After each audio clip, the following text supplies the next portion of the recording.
my guest today is Mirishahe Syla.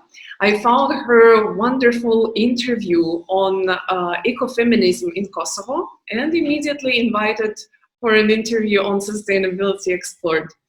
For the easiness, I will call you Miri, if that's fine with you.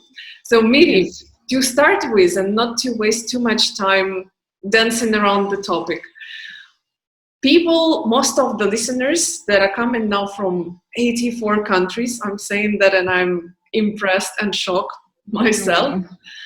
Most of the people will not know where the country is. It was the case with Ukraine for many years. Now it's getting better for bad reasons, unfortunately, for the war.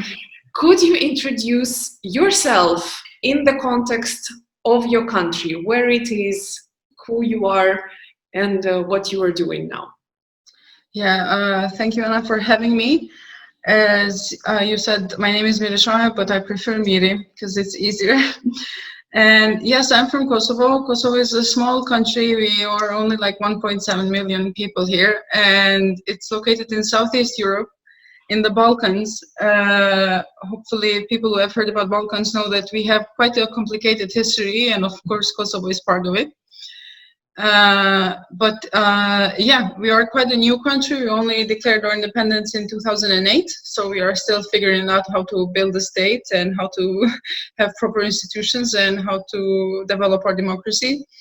So this is pretty much Kosovo, but the good thing about our country is that we have really young population. More than 60% of our population is under 25, under 30 now because it has changed. So it's quite young population, and so many young people are, you know, just still exploring the world and themselves and going abroad and studying and working and coming back and doing things. So it is really cool country, but unfortunately, as you said about Ukraine, usually for people who already have heard about Kosovo, the only things they have heard about is war and all that history, but there are so many more things about Kosovo than just the the war and that part of the history. So yeah, this is where Kosovo is and what is happening here. You just reminded me when I was going to Kosovo. For the listeners, I was doing an environmental journalism story, a research on lignite power plants in Kosovo. That was right after I graduated with my master's. Yeah, we got a grant from Robert Bosch Foundation late 2015, and like February, March next year, so 2016, I went to Kosovo, and I was traveling from France. All my family is in Ukraine, and they're telling me, where are you going? Are you crazy? The war is still going on. I'm like, chill, you know, I'm fine. Haven't we seen, you know, in our own country, we couldn't expect, of course, how things will evolve. But yeah, it's a very friendly country. I still have lots of friends there. We are in good terms. Nothing strange happened to me, so that's amazing. Yeah. The war ended like 20 years ago, so. Yeah, but you know, it's very hard to break the image in people's minds. Of course. Yeah. Even though, like, yeah, it was 1991 was almost 30 years ago. It was just 10, no? Yeah, it was 98, 99 in Kosovo, but I mean, so much has happened since then, and even people living here, especially young people who were born after the war, now they're in their 20s, and it's just not part of their lives anymore. It's just, you know, in the history, it's in the past. Time flies.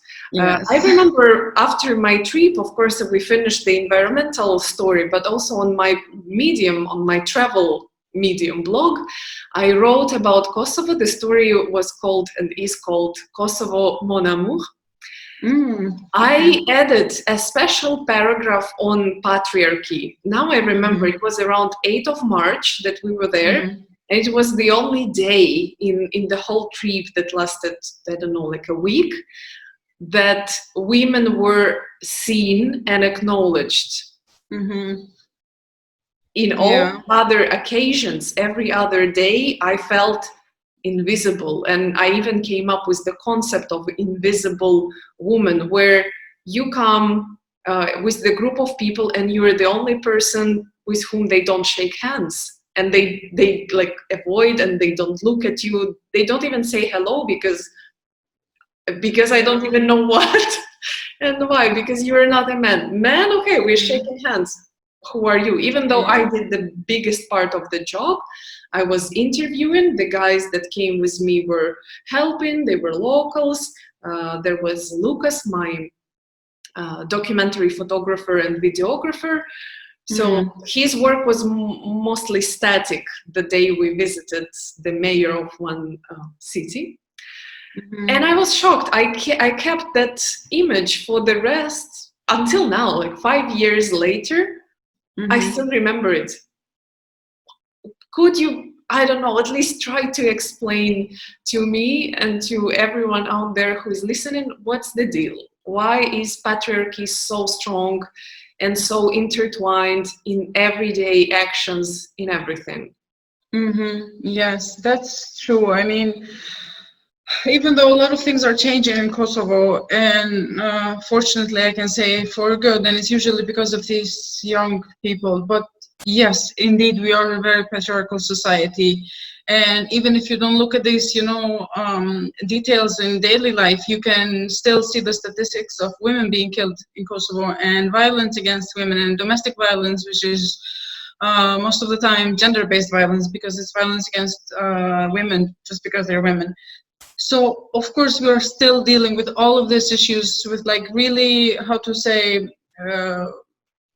really like basic things, like just protecting women's lives, just having women, being seen as people, as humans as well. But I guess because of our history, and because everything that is, how to say, everything about history is dominated by, this war narratives and all of that. And we know that in all war narratives all across the world, there's men who are dominating that narrative. And it's usually men who get to decide how to shape the way we talk about, public issues and everything. And because of all of those conflicts and wars and everything, we have always seen men as those who, dominate, and those who have power, and those who, the public sphere, we kind of thought that it belongs to them. So because everything was happening from men and for them in the public sphere, that of course was also reflected in the private sphere. And in the private sphere as well, women are seen as just, some servants most of the time. Because just to give some numbers, because in Kosovo more than 80% of women don't work. And I mean don't work, they're not engaged in work with a paid work. So it's only 13% of women who work, and usually they are focused on urban areas. So we can see this big difference between urban and rural areas, and how these gender issues and gender equality is reflected.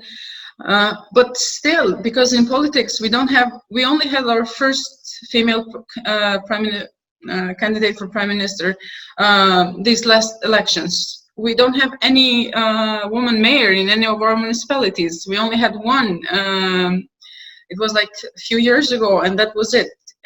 We still have gender quota in our parliament. Otherwise, we couldn't have women represented in the parliament, because, again, we just couldn't think about public spaces, about institutions, and about a state in general as something that also belongs to women. We couldn't see women, being there. So, of course, we needed quota. And we still have all of these numbers that are telling you that, yes, women are nowhere. But then if you come in Pristina, in the capital city, and you just see how life is going on, you really can't relate to all of this, what I'm saying, because you think that, Kosovo is just like any European country, because this is what's happening in the capital, where everyone is like focused, and everything what is happening in Kosovo is happening here, activism and all of it. But if you go outside, women are still in the domestic sphere, women are still working all day long, without getting paid. And this has been actually our call in this 8th of March, because we have, traditional marches for 8th of March. And every year it's a different theme, it's a different call. And this year was this one. We want, paid work, domestic labor. We want women to get paid for that, because, they're literally enabling this state to function, and they are enabling public sphere to function, people to go out and work, but nothing is happening to them. I mean, nothing is being given to them. And then another really, really big issue in our country is with property rights and inheritance, because, traditionally, of course, inheritance always belonged to men. This is how traditionally it worked. But now we have laws. We have new laws from that come from, directly from European Union directives. And in the laws, women have right, and actually they must also have their property and be part of the inheritance in families and all of that. But because our traditional norms sometimes are stronger than even the law, we still have only like 4% of women in Kosovo who inherit from their families. Only 4%, which is like, you understand that the normal here is for women not to inherit anything. And then we only have like 17% of women who have properties in their name. They either bought them or something. So if you have women in this position where they don't have anything from their families, where they are not even seen part of, their family, because they are kind of, let's say, they are used, they work and do everything for their families, but when it comes to, sharing something with them, then they are not seen as part of the families. And so if you have women in this position where they don't have anything for themselves, where they don't have a room of their own or money of their own or anything, of course they can't just go in the public sphere and do something, be engaged in politics or, own a business or do something, because it starts from there. And when you're used to see women like this, that is, of course, reflected even in the streets or even in the school or in the workplace or anywhere, because, women to you are just the unusual, they are not, part of a statehood or part of your country or your society. They are just seen as, the unusual. So wherever you go, you are seen as a woman, first of all, and then as something else. And all of this, of course, it's because of this economic inequality and gender, norms that we have built in our societies for years and years. But I'm saying I still strongly believe that because of young people, things will change, because things have changed in Kosovo for a short time, like all the time. Let's say 50 years ago, most of the people in Kosovo couldn't read. They were illiterate. So now, after 50 years, we have universities, we have people who speak, second language, most of them, any language.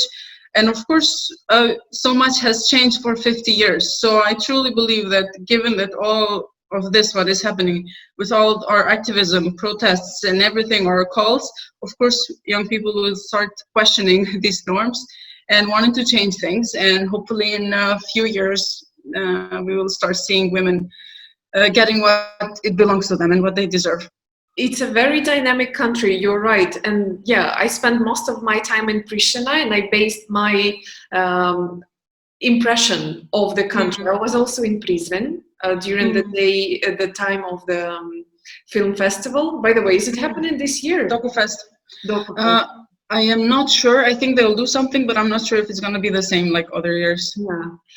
But definitely rural areas are super different. How in this context we have an activist like you? Because society is one side of it, but then there is a family, and the family also imposes their views on you as a girl, as a woman. I read that part of your story where you say you got a scholarship to go to study in the US. By the way, a question straight there. How come every almost second person in Kosovo is going to study in the US? We'll answer that in a second. And when your father, continuing with the story, when your father said, shall you be a boy? I would allow that, but I don't. And you say, well, actually, I'm not asking. What's the point? How is that possible? Where did you get this first push? How did you make the first step? Where did you understand in the first place that something is going wrong and I'm not an equal citizen? My younger brother has more rights than me, even though I assume we have the constitution, where in the constitution there is your equal right written down. Yes. Yeah, well, to be honest, I don't even know for myself how it all started, because, I have other girls, in my family, and not all of us, started questioning. And it's not like I was reading something, and suddenly it became clear to me that, I'm oppressed or that women are oppressed. It was just something like really, really, really personal. It was, let's say, my mom. it was my aunts and their stories. They would tell that they weren't allowed to go to school. They were only allowed to finish like the 8th grade. Only some of them, most of them, they finished at 4th grade. And, you know, just seeing the small details in everyday life, like men were allowed to speak over you, like just to decide about everything, the way you wear, what you eat, and all of it. Women were those who would cook the food but not eat that food, you know, and these were like really small things that affected me so much. And I was like, this is so unfair, because it doesn't matter if it's like a woman, man, blah, blah, blah. You know, it's just, we're humans. And for someone to cook for all day long, and because we were a really big family, and I remember my mom would cook like really all day long, 3 times per day, like 3 meals for like 30, 40 people. But she would be the last one to eat if there were any leftovers. And that was just like, you know, just so unfair. So you start questioning all of these things, and of course you still don't have answer because you're so young, and you try to make sense of, you know, life and things and how we function. And you go to school and you kind of see the same things happening, and you know, you just start looking for answers, and you start, you know, reading something, seeing different practice, like seeing how someone else is living, and understanding that, oh, actually my life like that wasn't the normal. There is something else, you know. It's not like the whole world is like this, because when you grow up you think that the whole world is like that, you know, like. And then you see women who actually work outside, women who are successful, and it's like, whoa. So this was just, you know, forbidden. It's not that they couldn't, but they just didn't allow them. And this is how it started. Then I started studying political science, because, you know, I thought like I will probably, because I always felt that, you know, just going against the system and talking to people, and, you know, and I was like, I will probably be in politics. I was so wrong then, but that's how I decided. And I knew from then on that I really wanted to understand more and more about how gender affects our lives, and why women are in the position that they are, and why a woman can just, you know, how to say, speak her mind, just the basic, really basic thing.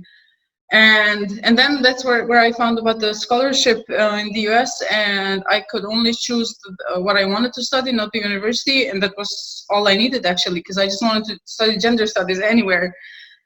And yeah, so that's I got the scholarship, and I was studying at University of Northern Iowa for women's and gender studies, and it was really, really, really like, that's what it completely changed my life. I mean, I would still find something else if I didn't got that scholarship, but just reading that, you know, feminists would write from like 1870s, 1880s, like for since then they would talk about these basic things.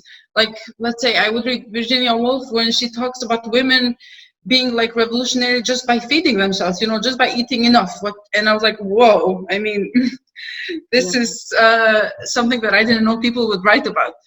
And so, yeah, but of course, because I was the first one in my family who actually graduated, who went to university. Thank you. And me too.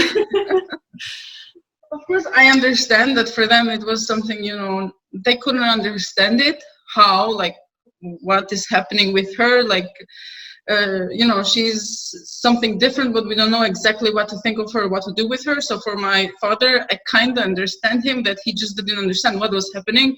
And he was like, how are you, a girl alone, gonna go in the US and, you know, stay there for 2 years? So for him, it was like just impossible to think of that. But since the beginning, I mean, I knew exactly what I needed to do, and I didn't have any question about that. But yeah, this is what's happened. And I guess the reason why you meet so many people who have studied in the US and Kosovo, I don't know, because there are like probably 400 or 500 of us. And I guess because most of us, you know, are engaged in different institutions and civil society organizations. So usually when people come from outside, you know, internationals, they usually meet someone from us. But it's unfortunately not so many. I mean, there are so many other young people in Kosovo who I really wish had the chance to go outside and to go abroad and study, because they're really smart. But it's just that there are not so many opportunities. And us who had this opportunity to study in the US, now we're back and trying to do something and just, you know, at least talk to people and present them with a different perspective, because I know how important it is to always have that different perspective, to always see that, no, this is not the normal, that things can be different, because this is what literally, you know, helped me to survive, and just by seeing that there is something else, that you can actually live differently. You don't have to be like this. So I understand the power of that. Did you want to stay, or were you committed to come back and start rebuilding your own country? I was so committed to come back because I just couldn't wait to come back, because I was, so we could choose between violence prevention track and health track. And of course, I chose violence prevention. And reading about violence and reading what is happening in Kosovo, I didn't know that things were like this in Kosovo when I went there. Like, I didn't know women were suffering so much, and, you know, there was so much domestic violence. And I didn't know, you know, even perhaps how to define violence. I didn't know about emotional, verbal, and economic violence so much, because that was just the normal. That was considered the normal. And then you understand that, no, actually, this is something that, you know, it's even, you know, punishable by law. And so I was really, really committed, because if nothing else, I knew that there are so many other people in Kosovo who don't have this information, because, you know, sometimes this is the most powerful thing, just to have the information. And I really wanted to come back and work with shelters, and that's what I started doing. And just, you know, just work with people to just, how to say, raise awareness that this is what is happening in Kosovo, and this is what is happening to women just because they're women, and these are the reasons why women are in this position. So I have been trying to do that since I came back like 2 years ago, I think. And sometimes it's, you know, sometimes you have good days because you hear some good news or something, and sometimes it's just really disappointing because women are still being killed, and sometimes you just feel so powerless because you don't know how to make that stop. Yeah. Now you're working at the Center for Counseling, Social Services and Research, and your role is gender advisor. Yeah. Could you tell someone like me who's very far away from comprehending what is this role about? Yeah. Well, gender advisor is quite a new position even for here in Kosovo for our local organizations, because international NGOs, they would have this position, and like EU institutions and all of them. So even for us here, it was quite hard to explain what is this position and what am I doing. So what I do is just, you know, I identify people that we need to work with. I identify other organizations that we need to work with, like, you know, gender studies centers, shelters, high schools, group of young people. And we work with a lot of high schools, and now we started working with the University of Pristina as well. So we do trainings and workshops with that on gender identity, gender equality, on violence prevention, on toxic masculinity, all of these topics that are really important to discuss and to understand, since we don't talk about gender norms and gender issues in general in our schools. We need informal education, and we need organizations like us that can go and, you know, spread the information. So this is what I do, and then I also work closely with the University of Pristina and their students in just exploring different topics and, you know, finding, how to say, different ideas and issues that concern us, and come up with, you know, different activities. And then we do like awareness raising and other, like, let's say one of the projects that we did last year, it was for the, it was an exhibition with, it was called The Last Story. And in that exhibition, we showed the last stories of women who were killed in Kosovo in the last 4 years. Unfortunately, we had like 11 stories, and we put it in this here of course in the public, in a center in Pristina, so people could walk by and stop and read their stories. And so what I did there, I just wrote like how those women were killed, where, and, you know, just, it was really like explicit, but I wanted people to feel that. Because some women in Kosovo were killed like when they were sleeping with axes from their, you know, husbands. Some were killed like, you know, in front of their kids and with knives. And it's just like really hard stories to read, but I wanted people to read that because we don't see it in the news. And it took quite a long time to just find the information for these women, because there is not so, again, like, you can find so much information because it's usually reported like another woman is killed and that's it. and that was really powerful. So this is what pretty much what's my what I focus on, just trying to find these things and make them public, talk about domestic violence not as a private issue anymore. Like, we do a lot of panel discussions, we invite people and all of it, just to try and have these conversations in the public. Like, let's not talk about domestic violence as a private issue anymore. Let's put it in the public, in front of people, where they have to face with that. So this is really expose them. I think I remember some installation, but that was related to wartime rapes and killings of women, and I also stopped by. I was shocked. I have too many questions. How is your father taking your job now? How is it? They don't quite understand what I do, to be honest. Like, so I try to explain to them what I do, and it's just like, whenever someone asks them, like, what is she doing? And they're like, we don't know. She does something there. And usually what they say is she works with women. So whenever I'm like on TV or somewhere, I know my grandpa last time, he said, so you went in the US, you studied there, you did all that school, and now you just talk about women, like, like you're wasting your time. It's a loop. So they just know that I work something with women's rights, but that's all that they have to know, because I see that now they are really more careful about how they talk about women and what they say and how we talk about property and inheritance in our home. So I know that this is working, even though they don't quite understand how and I mean how I do it, what I do it, but they really understand the message behind it. So that's. We started here. There is a whole discourse of integrating feminitives in the language. So adding the suffixes that would identify a profession as a female exercising a certain profession. Is it the case in Albanian? Fortunately, we have that in our language. So we have, like, if we say doctor, we have female and male doctors, like different names. So, I mean, for different titles, different professions, we already have that. But however, we still have this, like, for ombudsperson, for example, we still call it like male lawyer of the people, because this is how it's called. So this is something that we have it in our language. We can also call it like female lawyer, but we choose to call it male lawyer. So these are things that we have to change, but we already have the language for that. We are just not using it, which I guess is even worse, because you have it, but you're just not using it. Yeah. So, yeah. Well, because it's anyway, it's part of the discussion. It's how I read the story yesterday. The boss of the girl who was a journalist 20 years ago opens the vocabulary and says, you see, what is it written here? Journalist. Do you see journalistka? Yeah. No, but that is the problem. The name doesn't exist, but I do. Yeah, so, yeah. What shall we do about it? Because, it really matters what you name, because when you name something, then it starts existing.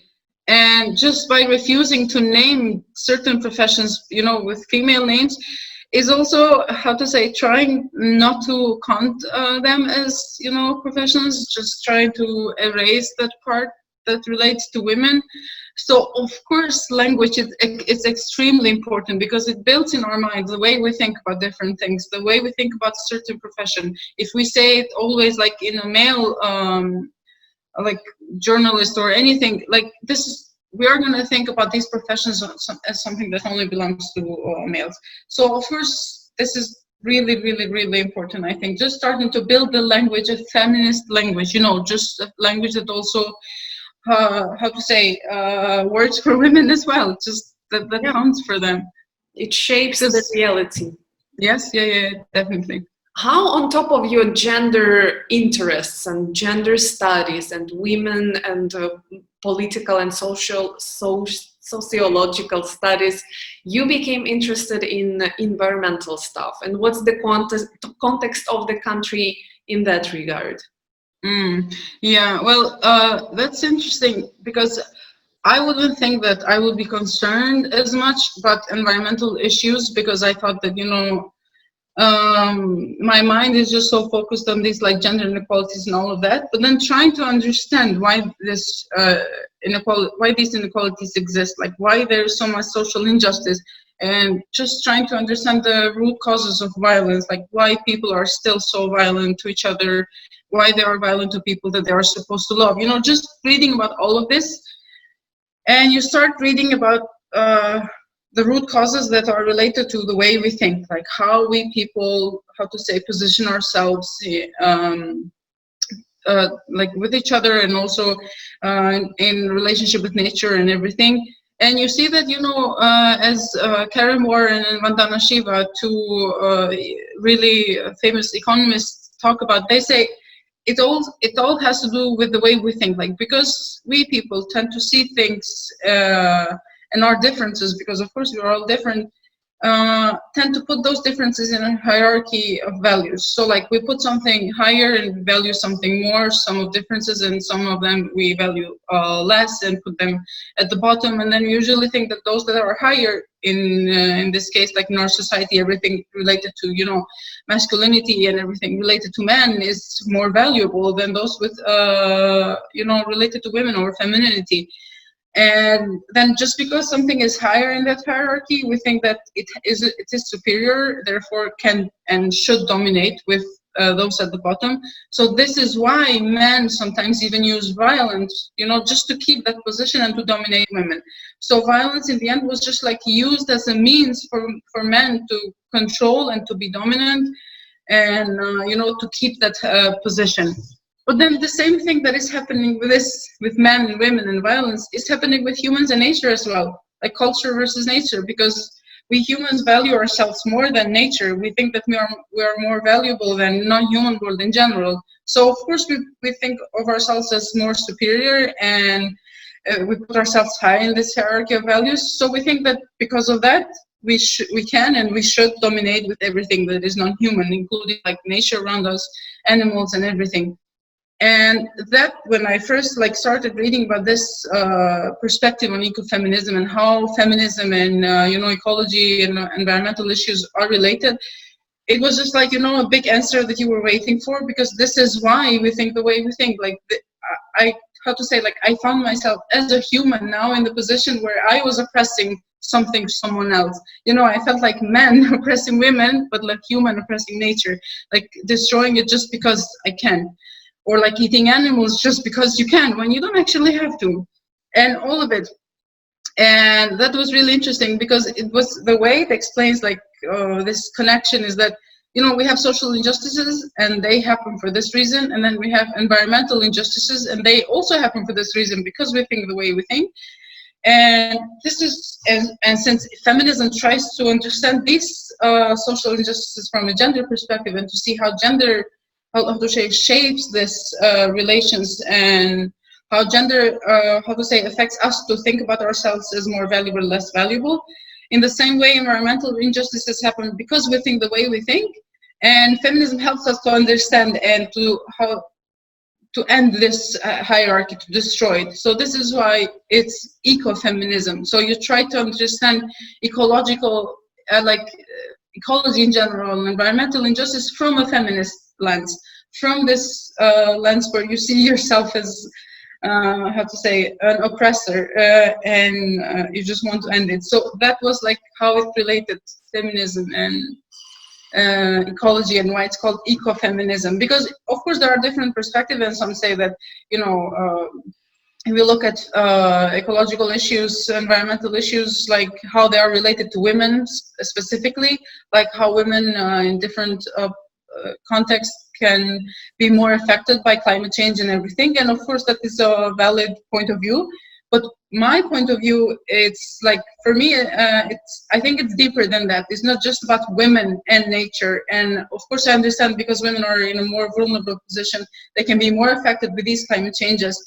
But still, the reason that climate changes are happening, especially since the Industrial Revolution in 70s and 80s, I mean 70s, 60s, 80s, 1840s, since then, like when people, how to say, started thinking about nature differently, and broke this connection with nature, this relationship, this is where it started, because we started thinking of nature as something that like as a resource that we have to use it, and we can use it for our profit, and and then with capitalism we thought that okay, we need to profit more and more and own more and more, even if that includes destroying nature more and more.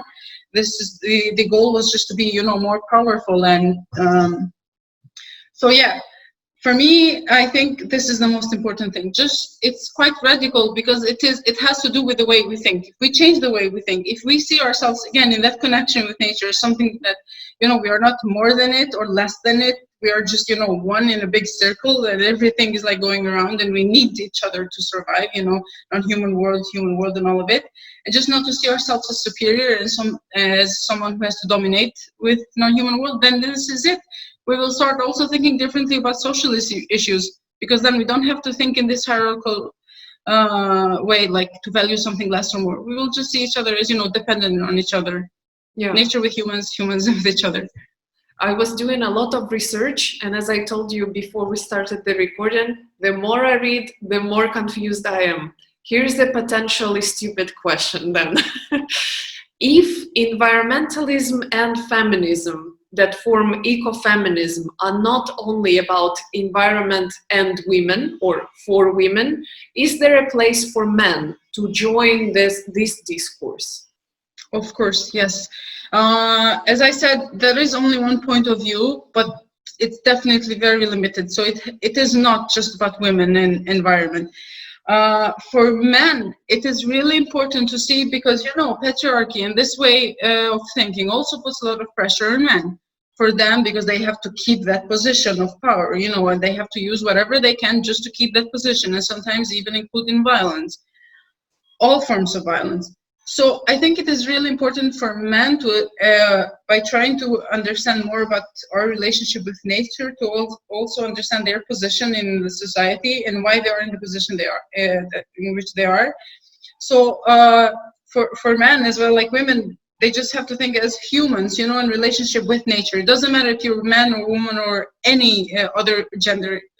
It doesn't matter your identity. In this case, you're just a human in relation with nature. So you look, am I, exploiting nature? Am I destroying it more than, like, am I using nature's resources more than I actually need to, And I think this is the point where we start to think of ourselves not as genders, but as, as humans. So it's just men thinking about themselves, I guess, how we are building this relationship and why this is happening. And then also try to understand through this lens, through like ecofeminist lens, to also understand our social, structures and positions.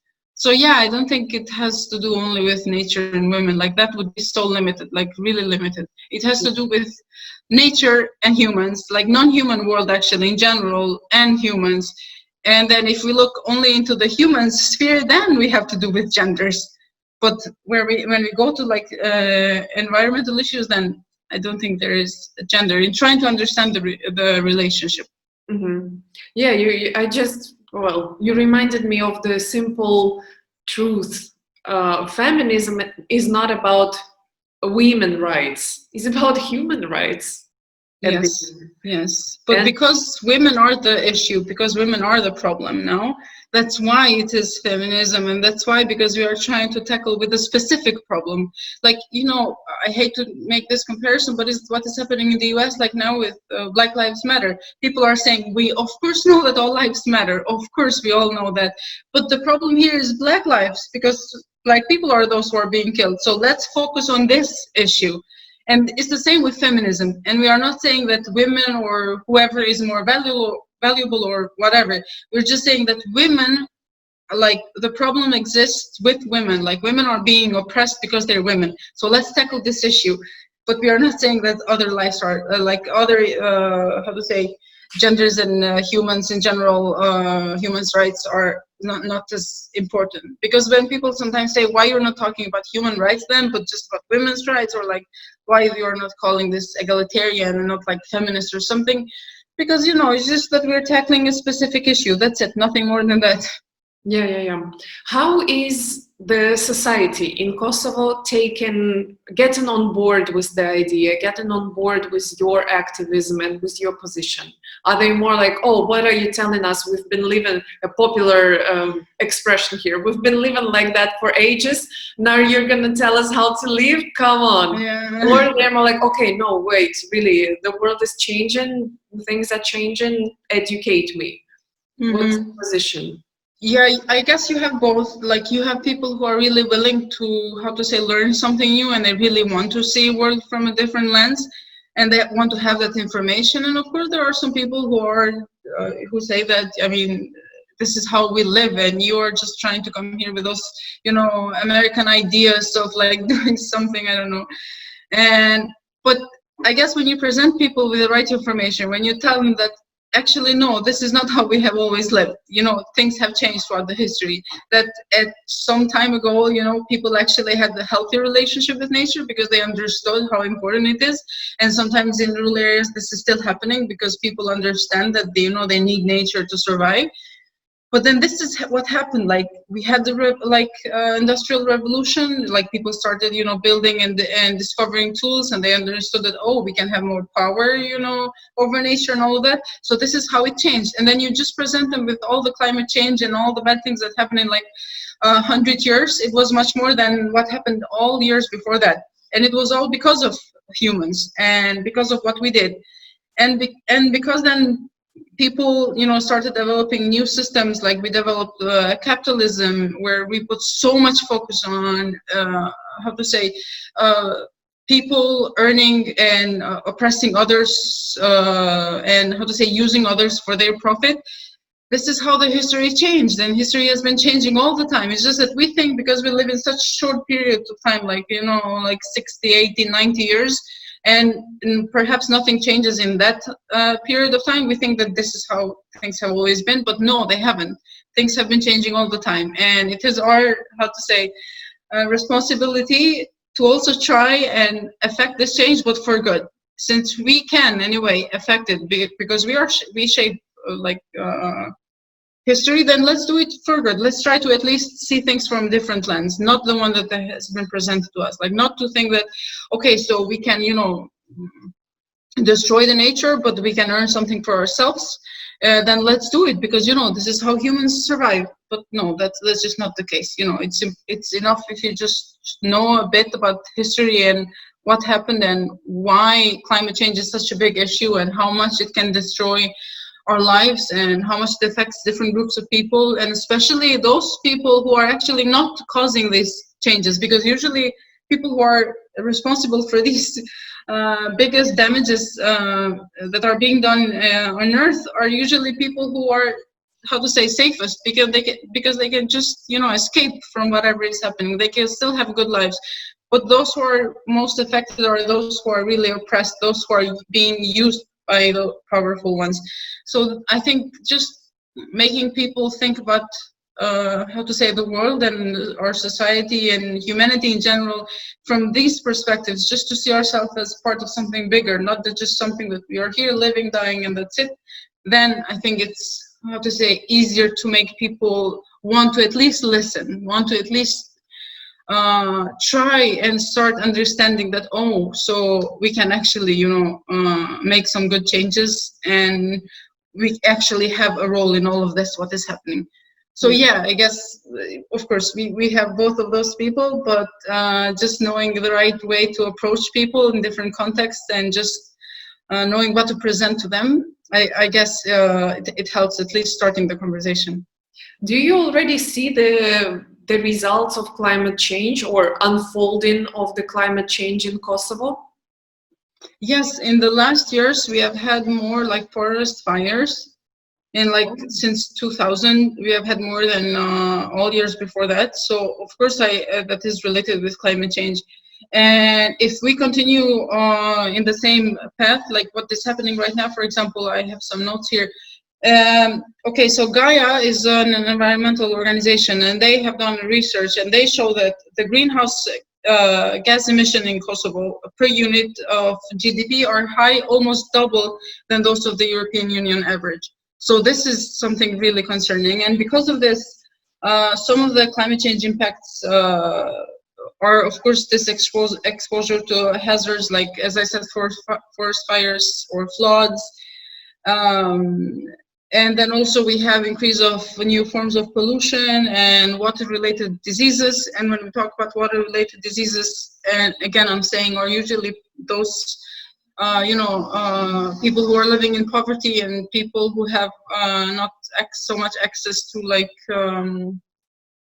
public services or like economy in general that suffer from this. So of course we can see all of these problems happening because of climate change, and since Kosovo is not like, it's still a developing country, it's not like really developed country, we are prone to really suffer from these damages that are related especially with water and the air pollution.